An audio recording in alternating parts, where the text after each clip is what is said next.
Assalamualaikum warahmatullahi wabarakatuh. Halo teman-teman, perkenalkan nama saya Yuli Rahmaini dengan NPM 201434108. Saya mahasiswi dari Universitas Muslim Nusantara Al-Wasliyah Medan. Di sini saya akan membacakan salah satu dongeng yang berjudul Hus Hus. Silakan menyaksikan. Kembali lagi bersama saya Yuli Rahmain. Di sini saya akan membacakan sebuah dongeng yang berjudul Hus Hus dengan penulis Iza Anissa, ilustratornya Aprilina Muftirina. Pada suatu hari ada Sero dan mamanya sedang duduk-duduk di taman. Tapi tiba-tiba matahari panas menyengat. Ketika itu mereka merasa kepanasan. Akhirnya Ibu Sero mengajak Sero untuk berendam di lumpur. Karena bagi Ibu Sero berendam di lumpur pastilah nikmat, tetapi tidak dengan Sero karena Sero tidak suka berendam di lumpur. Saking panasnya, akhirnya Ibu Sero pun menyeburkan diri ke dalam lumpur. Tetapi Sero tidak mau dan Sero pun berkata, "Ih, kotor itu Bu," kata Sero. Ibu Sero pun berkata juga, "Ayo masuk ke hubungan lumpur Sero, enak tahu," ujar Ibu Sero. Tapi Sero tidak mau karena Sero tidak suka dengan lumpur. Sero pun menjawab, "Tidak mau Bu, nanti tubuhku kotor dan bau."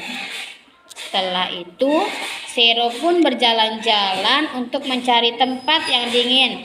Tetapi ketika dia berjalan dia menggunakan kipasnya agar tidak kepanasan dan akhirnya Sero pun mendapatkan tempat di dalam semak-semak. Tetapi dia tetap merasa panas dan akhirnya Sero mendapatkan tempat yang dingin, yaitu di bawah pohon. Tetapi Sero tidak tahu bahwasannya di pohon itu ada sebuah serangga. Akhirnya satu serangga pun hinggap di hidung Sero. "Ngung, ngung," ujar serangga tersebut. Sero pun mengusirnya. "Hus, hus, pergi," kata Sero. Dan tak lama kemudian dua serangga hinggap di kepala Sero. Sero pun mengusirnya. "Hus, hus, pergi," ujar Sero.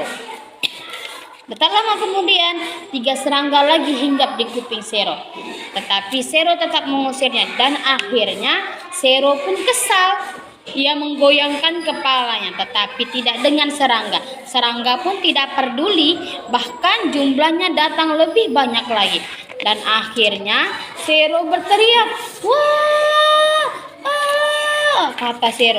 Akhirnya Sero tidak tahu arah lagi. Sero pun lari pergi sambil mengusir-ngusir serangga tersebut. Akhirnya Sero tidak tahu lagi mau lari kemana karena di depan Sero hanyalah bendungan lumpur. Akhirnya Sero bingung antara mau mencebur tidak, dan akhirnya Sero pun menceburkan dirinya ke dalam bendungan lumpur tadi. Tetapi udah menceburkan lumpur tadi dan ternyata Sero pun bilang, "Wah, ternyata berkubang asik ya, tidak panas dan tidak ada serangganya." Nah, semenjak dari itu Sero pun akhirnya menyukai berendam di lumpur. Sekian dari saya. Wabillahi taufiq wal hidayah. Wassalamualaikum warahmatullahi wabarakatuh.